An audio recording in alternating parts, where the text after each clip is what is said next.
Welcome back, and welcome to this training on CORE. CORE can help you with every aspect of your life. For the scope of this brief training, we decided to focus on how CORE affects certain aspects of communication. Understanding personality helps us understand who we are and what makes us tick. It also helps us to better understand those around us. There are lots of personality profiling systems out there. You're probably familiar with some of them. Some of them are really good, and all of them have healthy and good components.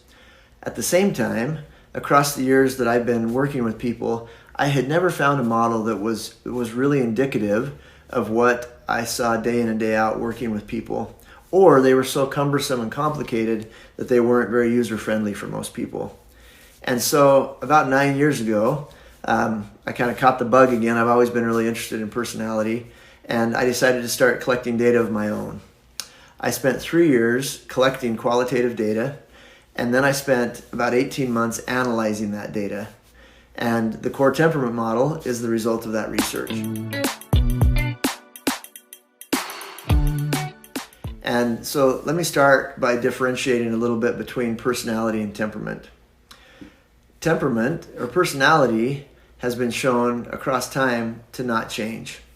It's something that's been studied for decades. In fact, the earliest personality profiling system that we have on record goes back to the 1600s.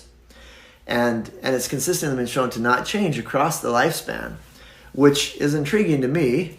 Being in the business of change, when you come across something that is not changeable, you better pay attention. And so you need to be able to incorporate that into your efforts to help people change, which is my main focus, and why I am doing this and why I'm glad you're here, is that I want to help you be healthier and happier in your life.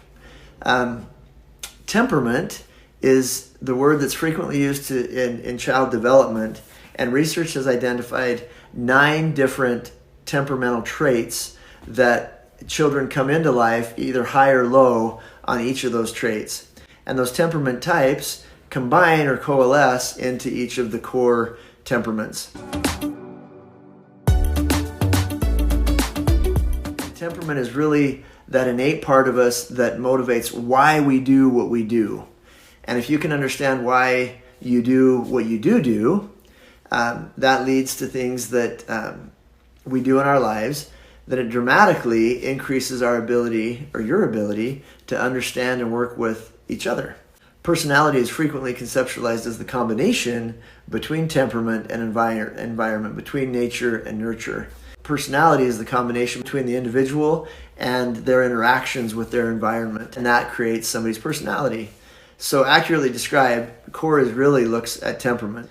There are 4 main temperament types, and CORE is an acronym for those types. C stands for comfort and connection. O stands for optimism. R stands for resolution, and E stands for exactness. And we'll get much more into, we'll get into the communication aspects of these. And in the full course, we get much more into the nitty-gritty on each of these things. But one of the main things that I want you to understand is that everybody has a dominant type, their primary type that they come into life with. And you can have a whole family with different members of the family, each with different primary types. In fact, that's how my family is. Between my wife and I and our kids, we all have different primary types. And then most people have a pretty strong secondary type as well. And it's my experience, and the research showed that frequently members of the same family will have the same secondary type because that's more environmentally influenced. So that kind of gives you an overview of what CORE is. Why temperament is so important is a really important aspect of this. I hit a little bit on one of the whys earlier, and that's because it doesn't change. Many of us spend years and a great deal of energy, and sometimes lots of money, trying to be something that we're not. And we're not broken. You're not broken. When you feel like something that is innate in you is broken, then it really negatively affects your views about yourself. It negatively affects your self-worth and your self-concept. It also tends to inhibit your ability to be healthy in your relationships. So why understand temperament? I think it's super important and imperative to understand why you do what you do, why each of us does what we do, so that we can value that and understand that and be the healthiest version of us that we can be. I want to help you be the healthiest version of you that you can be. By understanding how that works, we're able to capitalize on our strengths and the strengths of our temperament, and we're able to then reframe or think differently about the difficulties that come with each of our temperaments. Each temperament has strengths and weaknesses, and if you look on the continuum of healthy, there are certain healthy things that each temperament type does naturally, and there are also certain healthy things that each temperament type really struggles with. So when you can reconceptualize that, when you understand that some of these things that are healthy don't come naturally to you, then you can develop skills, processes, or partnerships to help you manage your life more effectively. Again, to be a healthier version of you. Additionally, in relationships, in marriages, in parenting, even work relationships and friendships, when you understand the temperament of the different people in your life, when you understand what drives them and why they do what they do, what their strengths are and what their weaknesses are, it dramatically increases your ability to healthfully interface with them, to more healthfully understand them, and to better be able to work with instead of against them, to work with instead of against yourself. Okay, so now let's get into each of the types. As we go through each type, I'm going to give a brief overview of some of the important things that each type brings into our lives, into our families, and into society at large. Then I'm going to briefly talk about some of the unique aspects of communication in particular for each of the types. So let's start with the C. Again, C stands for comfort and connection. These are the two things that drive almost everything that the C does. These are the reasons why C's do the things that they do and why they don't do many of the things that they don't do. C's are the feelers among us. They bring comfort and connection into society and into our families. They have a huge capacity to be sensitive and available, naturally. They have a built-in awareness of the emotional climate, and C's see connections that others may not see. They help us keep generational ties. They ease tension, and C's work with rather than against momentum. When it comes to communication, it's difficult many times for C's to find words to adequately or accurately express all the things that they're feeling. It takes time to figure out what they're thinking and feeling and to find words to express it. It's really important, if you're a C, to give yourself time to both internally and externally process. It's uncomfortable and it can be difficult to circle back around once they've had enough time to figure out what they think and feel. It also tends to be pretty hard for C's to believe or to feel that someone is going to care enough or be interested enough to take the time to listen to all that they think or feel. So if you're a C, or if you're in a relationship with a C, here are 3 things to keep in mind. First, it's imperative that you give yourself time to process. Like I said a second ago, the C brain is really good at seeing how things are connected. However, this strength requires time to work through all of those connections. So C's work best when they can both internally and then externally process. Number 2, you can either try to give yourself time before an interaction by thinking about the things that you want to say, how you feel, and exactly how you want to share these things. Or the other alternative is that you have to be willing to circle back around to a conversation after your brain has had the necessary time to process through the interactions or the conversation. One thing that you can do to help with this is you can try writing down your thoughts and feelings either before or after. The third tip that I want to give you is to remember that it really is your responsibility to be heard and understood. So remind yourself that your thoughts and feelings matter and that it's up to you to make sure that you're heard. You also want to remind yourself that after you get through the conflict or the difficult conversation, that things really will be more comfortable. And by avoiding them, you end up feeling more uncomfortable. So if you're in a relationship with a C, it's also super important to allow space for this type of communication. Okay, so let's talk about the O. O stands for optimism. O's bring enjoyment, positivity, and pleasant energy into society. They're great at breaking tension. They help us see and find common ground. They see the possibility and potential in people, ideas, opportunities, etc. They bring people together. They bring hope and faith to society. They have a very positive impact on people. O's are spontaneous. They bring flexibility and adaptability to society. When it comes to communication, they love to relate and communicate about positive things. And conversely, they hate unpleasant emotion.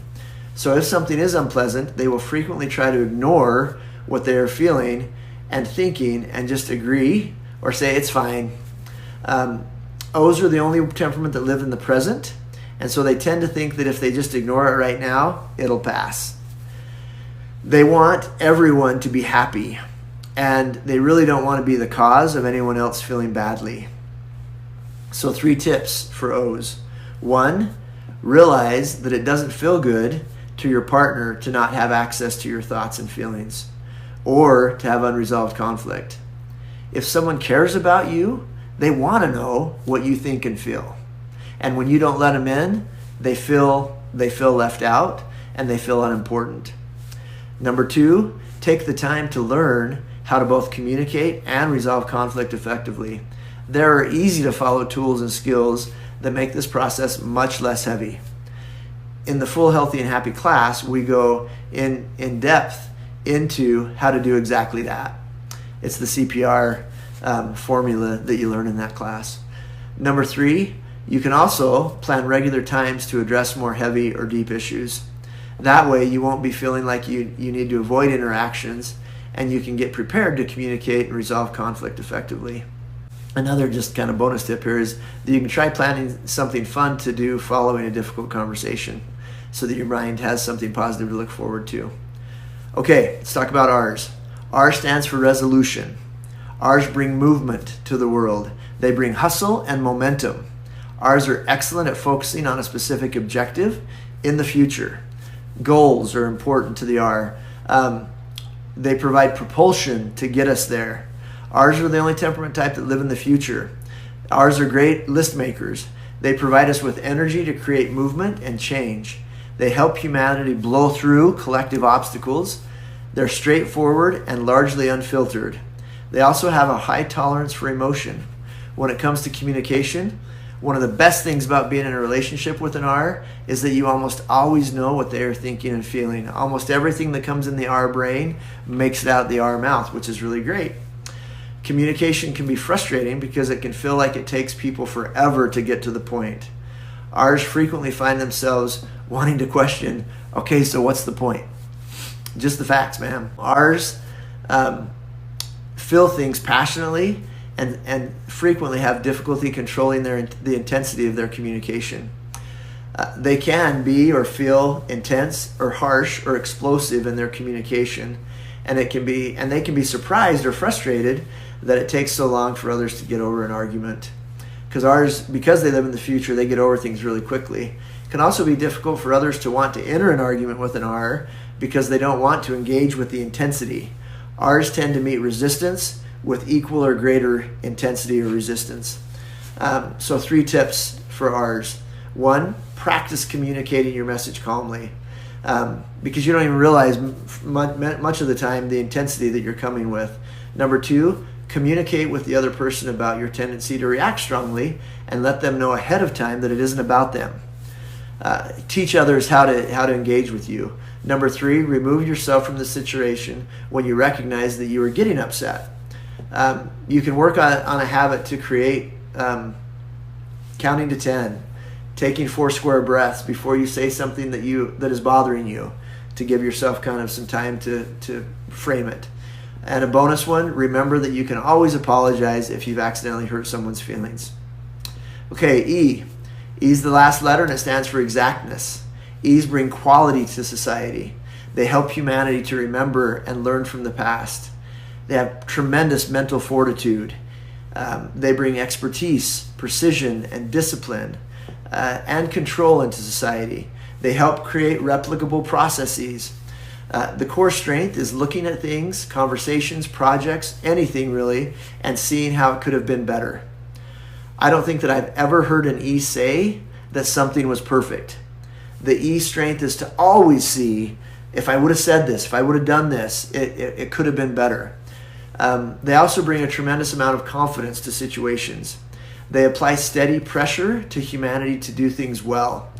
They bring an enormous amount of loyalty and identity to society. In terms of communication, E's think through things very thoroughly and tend to become very invested in their thoughts. As a result, they usually want to make sure that someone is really interested in what they think or feel before they want to share what's going on inside. They want to feel like it's going to be worth the effort to share what's going on. Frequently, they don't feel like they have enough time or energy to thoroughly share the whole picture. E's want to build the argument. So if they are going to share something, they want to feel like they've got the time and that the other person is interested enough to lay it all out. They often rewrite or rehearse a conversation they want to have over and over again until they feel like they have it just right, and that the time or timing is just right, hoping that it will be received and valued at least partially as much as they value it. E's are slow to let someone in, and they don't share a lot until they're pretty sure that they can trust you. But once you're in, you're in. And once you're in, there's a high level of trust and an extremely high level of loyalty. Tips for E's. Number 1, remind yourself that your loved one cares what you have to say. Don't withhold your input because of others' imperfections. Number 2, don't wait for the perfect time to share because it may never come. E's tend to stall movement until they feel like they can do something perfectly, and so they'll sit on something for a long time. And sometimes it's better to do something than not at all. Number 3, remember that there's a difference between the fact that something can be even better and that it isn't good enough. E's think through things so thoroughly, and they settle on the exact or the right way of doing something. And they themselves are very willing to put in the effort to do it in that exact way. Relationally, this can come across as being kind of rigid and kind of their way or the highway, and can leave others feeling like what they've done or even who or how they are isn't good enough. Okay, so you're probably identifying yourself with one of these, but to be sure, click on the link below and take the assessment, and you can see what your results come back as.